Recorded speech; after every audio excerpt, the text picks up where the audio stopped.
lahat. Batiin ko muna si Tatay Ben, Mayor, di ko makita. Nakabigyan ako ng burger. Batiin ko rin ang pamilya Abalos at lahat po ng naririto. Magandang gabi po sa inyo lahat. Magpasalamat po na tayo at magpugay sa ating Panginoon Diyos.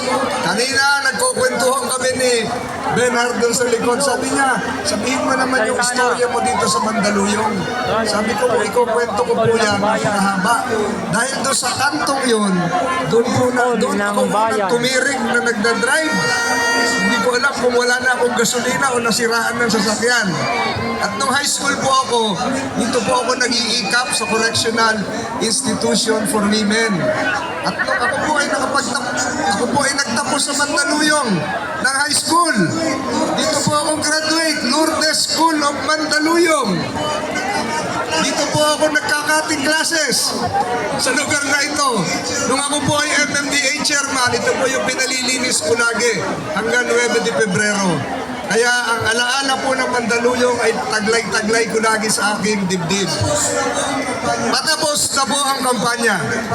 Ako po ay nagpapasalamat sa inyong lahat, lalong-lalo na sa ating Pangulong BBM at sa ating mga volunteers, campaign staff ng Alyansa, sa pangunguna ni Congressman Toby. You have been the soul of this campaign.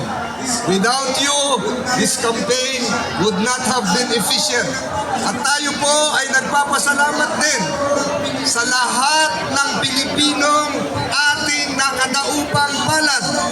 Mula po sa Lawag, Ilocos Norte, mga magsasaka sa Nueva Ecija, ang ating pong mga kababayan sa Bicol Region, kung saan ang galing ang aking ina, ang ating pong mga kababayan mangingisda sa Zambales, ang ating pong mga kaibigan, mga palangga sa Iloilo, ganon din po ang ating mga nakasama sa Zamboanga, Peninsula at maging sa Davao, at lalong-lalo na po dito sa Metro Manila, kung saan ako matagal ng naglingkod bilang inyong MMDA chairman.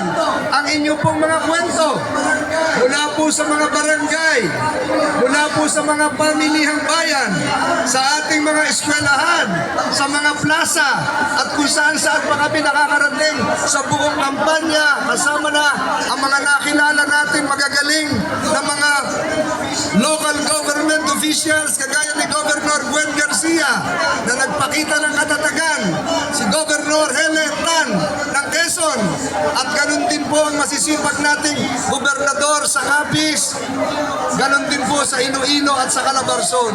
Lahat po ng inyong istorya at hikain ay nagsilbing inspirasyon kay Senator Tolentino sa kampanyang ito. At lagi po yan magsisilbing gabay kahit tapos na ang kampanya, para ipakita natin, kagaya po ng binigkas kanina sa naunang kumanta, tayo po ay iisang lahi at iisang lipi. Nung kasagsagan po ng kampanya, si Senator Tolentino po ang nag-expose, naglahad sa isang committee hearing ng pag-iispiya ng China. Si Senator Tolentino po lahat ang naglahad ng kanilang mga troll farms. At ako po ay nagpapasalamat din sa mga nakasama kong kandidato. This has been a truly remarkable democratic journey as we campaign all over the land. Salamat po sa mga kapwa ko mga kandidato. Ang sinasabi ko po ngayon, ako ay nagpupugay. Nagpupugay po ako sa ating sandatahang lakas ng Pilipinas. Sa Philippine Navy, sa Philippine Coast Guard, at maging sa PNP Maritime Group na araw-araw ay hinaharap ang bagsik at pambubuli ng China sa West Philippine Sea. Magpupugay din po ako sa ating mga mangingisda na araw-araw ay nakikibaka, hindi lamang po para sa kanilang pamilya, kung hindi para na rin po sa sambayan ng Pilipino. At ako po ay nagpapasalamat sa lahat ng mga butanteng nakaharap ko ngayon. Ito pong 90 days, is a 90 days of experience, wealth of experience, wisdom that one can generate in one's lifetime. Lahat po nito ay natutunan ko.